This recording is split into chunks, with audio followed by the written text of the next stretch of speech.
Hello friends, இன்றைக்கி பார்க்க போகிற வீடியோ என்னென்னு பார்த்தீங்கன்னா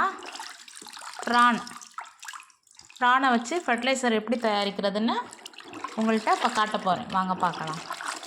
நம்ம இன்றைக்கி 1 கிலோ ப்ரான் வாங்கி சமைச்சிட்டு இந்த ப்ரானோட கூடு இருக்குல்ல, அதை மார்னிங் இப்படி ஒரு பக்கெட்டில் அந்த ப்ரானெல்லாம் கழிவெல்லாம் கொட்டிட்டு இந்த வாளினால் 2 பக்கெட் தண்ணி ஊற்றி வச்சுட்டேன்.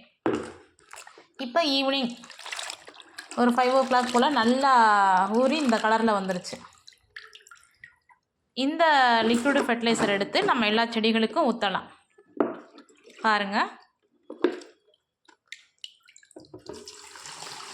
தண்ணி என்ன கலரில் இருக்குது பாருங்கள்.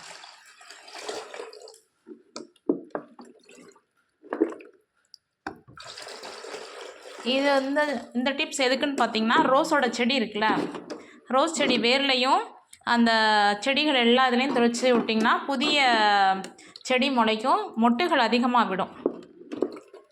இந்த தண்ணியை யூஸ் பண்ணிங்கன்னா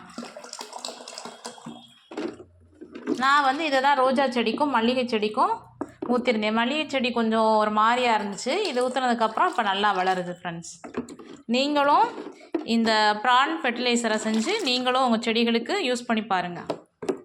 ரொம்ப நல்லாயிருக்கும்.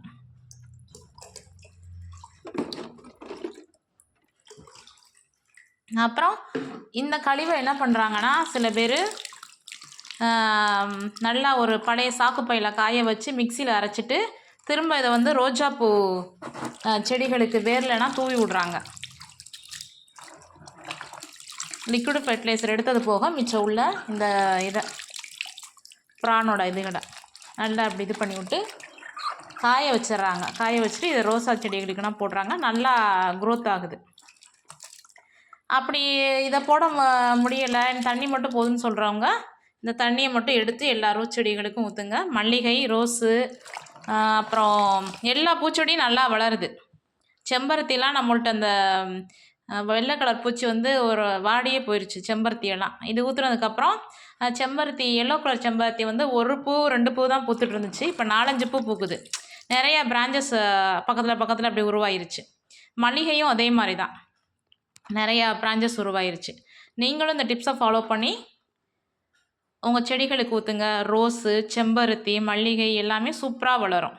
இந்த டிப்ஸ் பிடிச்சிருந்தா நம்ம வீடியோ ஃபாலோ பண்ணுங்கள், ஷேர் பண்ணுங்கள், லைக் பண்ணுங்கள், மறக்காமல் சப்ஸ்கிரைப் பண்ணுங்கள். சப்ஸ்கிரைப் பண்ணிவிட்டு பக்கத்தில் இருக்க பெல் பட்டனை கிளிக் பண்ணுங்கள். அப்போ தான் நம்ம அடுத்தடுத்து போடுற